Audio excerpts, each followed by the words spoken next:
I didn't wake up one day and decide to become someone she wouldn't recognize. That's the lie people tell themselves, that change is intentional. Most of the time, it isn't. It happens quietly, incrementally, between responsibilities that feel reasonable in the moment. Her name was Hannah. She met me before I became efficient at avoiding myself. When we started seeing each other, I still had unfinished edges. I arrived places early. I asked follow-up questions. I didn't rush silence. Hannah noticed that. She once told me, "You don't disappear when things slow down." I didn't know how temporary that would be. She had a way of grounding rooms, not by being loud, by being aware. She noticed posture, energy shifts, the difference between someone listening and someone waiting to speak. I felt seen around her. And at first, I liked that. We didn't rush into anything. No labels at the beginning, no future promises, just shared time. Sunday mornings that stretched longer than planned. Evenings where conversation wandered without direction. She didn't try to impress me. She tried to know me. That should have scared me more than it did. The first year was easy, not because nothing was wrong, but because nothing was hidden. I talked about my fears openly then, about not wanting to repeat my parents' mistakes, about how closeness sometimes felt like losing oxygen, about my need for autonomy. She listened without trying to solve me. That felt rare. Things began to change when my life sped up. Promotion, more travel, more people depending on my decisions. Externally, I was doing well. Internally, I started managing instead of feeling. Hannah noticed before I did. She always did. She noticed the way I checked emails mid-conversation, the way I summarized feelings instead of sitting in them. How often I said, "Let's talk about this later." Later became my favorite word. At first, she adjusted. She asked questions more gently. She chose her timing carefully. She waited for moments when I seemed less distracted. I mistook that for harmony. One night, she said something quietly that I still hear. "You're here," she said, "but you're also somewhere else most of the time." I smiled. "I'm just busy," I said. She nodded, but her eyes didn't. That's when the distance began. Not physical, energetic. We still spent time together. We still laughed, still shared meals, still slept in the same bed. But the texture changed. She started watching me instead of reaching for me. I didn't notice at first. I became proud of my self-control, how calm I stayed, how rational I sounded during disagreements, how little things seemed to affect me. I thought that meant I was growing. I didn't realize I was numbing. Hannah once asked me, "Do you ever miss who you were before everything became optimized?" I didn't answer right away. That question felt dangerous. "I don't think about that version much," I said finally. She looked at me for a long moment. Then she said, "I do."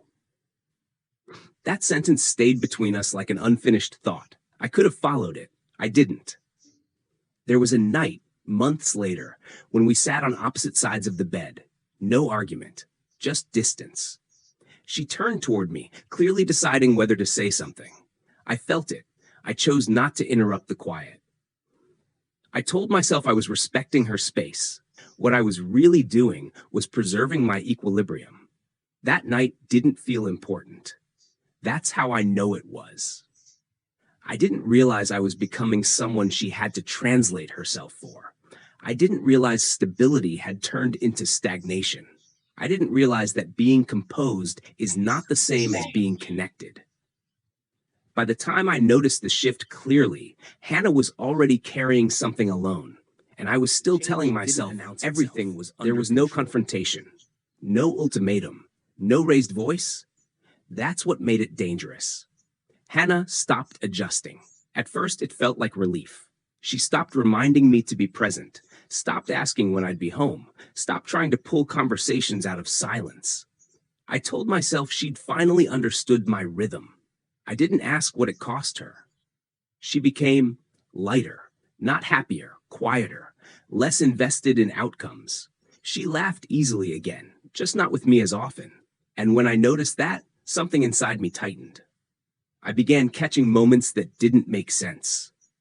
She'd dress carefully for ordinary days. She'd stay out later without explanation. She'd answer questions politely, efficiently, the way you respond to colleagues, not partners. There was no accusation in her tone, which somehow hurt more. One evening I asked, "Are we okay?" It sounded casual, too casual. She didn't answer immediately. She looked at me like someone choosing the right language for a foreign country. "We're functional," she said. That word landed hard. Functional. Like a machine that still works, even if the purpose is forgotten. I felt irritation before fear. "That's a strange way to describe a relationship," I said. She nodded slowly. "I know," she replied. "That's why it worries me." I told her she was overthinking. I listed facts. We didn't fight. We supported each other. We were stable. I spoke calmly, logically, convincingly. She listened. Then she said something that shifted the air. "You talk about us like a system," she said, "but I live us like a feeling." I didn't have a response ready. That night, she slept closer to the edge of the bed. Not dramatically, just differently. I began noticing how often I avoided depth without realizing it, how I redirected emotional conversations toward logistics, how I used humor to deflect discomfort, how often I postponed intimacy by promising it later, always later. Weeks passed like that. No explosion, just erosion. One Sunday morning, she didn't linger in bed. She got up early, made coffee, and sat by the window. I joined her. She smiled, but it didn't reach her eyes. "I don't feel lonely," she said suddenly. "I feel unseen." I tried to argue. I listed the ways I was present, the ways I provided, the ways I stayed. She didn't interrupt me. She waited. Then she said quietly, "You're here for function. I need you here for presence." That sentence exposed something uncomfortable, because presence couldn't be scheduled. It couldn't be optimized. It required vulnerability, the one thing I'd been unconsciously avoiding. I asked her what she needed. She hesitated. "I needed you months ago," she said. "I don't know what I need now." That scared me more than anger would have. After that conversation, she changed again. She became gentler, kinder, less expectant, and that was the worst sign of all. She stopped bringing up difficult topics, stopped asking me to show up differently, stopped believing change would happen if she waited. One night, she said something that replayed in my head for days. "I don't want to beg for emotional proximity," she said. "It changes how I see myself." I wanted to promise things then. I didn't. I told myself I needed time to understand. The truth? I was afraid that if I slowed down enough to feel, I'd realize how much I'd already lost. The distance between us became polite, manageable, deadly. And then came the evening that made everything impossible to ignore. She sat across from me, hands folded, breathing carefully. Not preparing for a fight, preparing for clarity. She said, "I don't think you're doing anything wrong, but I don't think you're choosing me anymore." That was the moment I understood something brutal. You don't have to leave to abandon someone. You can stay, provide, be calm, and still disappear. I looked at her and realized the man I had become made sense. Leave the next day, but that's the part people don't talk about. There was no suitcase by the door, no dramatic goodbye, no slammed walls, just time. Time where I finally started paying attention and realized I was alone in doing so. I tried, not loudly, not desperately. I asked more questions. I listened without interrupting. I stayed present longer than usual. But presence, when forced, feels like an apology disguised as effort. She noticed. Of course she did. One evening I reached for her hand. She didn't pull away. She didn't lean in either. Her hand stayed still, warm, familiar, detached. And in that stillness I understood something terrifying. I was touching memory, not connection. "I see you trying," she said later that night. "And I appreciate it." She paused. "But trying now feels like mourning what we didn't protect." That sentence broke something open in me, because I realized she wasn't asking for change anymore. She was explaining her grief. I asked her when it happened, when she started letting go. She thought for a moment. "Not all at once," she said. It was slow, quiet. It happened every time I chose not to say something because I knew the outcome. That hurt more than betrayal ever could, because I wasn't blindsided. I was informed, repeatedly, and chose comfort over courage. The night before she left, we didn't argue. We sat on the floor, backs against the couch, sharing memories like fragile objects. She laughed softly at things I had forgotten. I cried at things I hadn't noticed. "I don't hate you," she said. "That's what makes this hard." She looked at me. "I still love you, but I don't feel chosen anymore." The word chosen echoed, because love, I realized too late, isn't proven by staying. It's proven by engaging, again and again, even when it's inconvenient.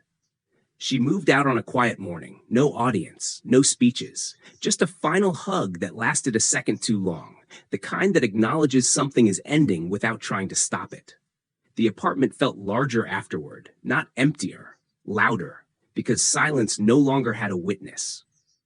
Weeks passed, then months.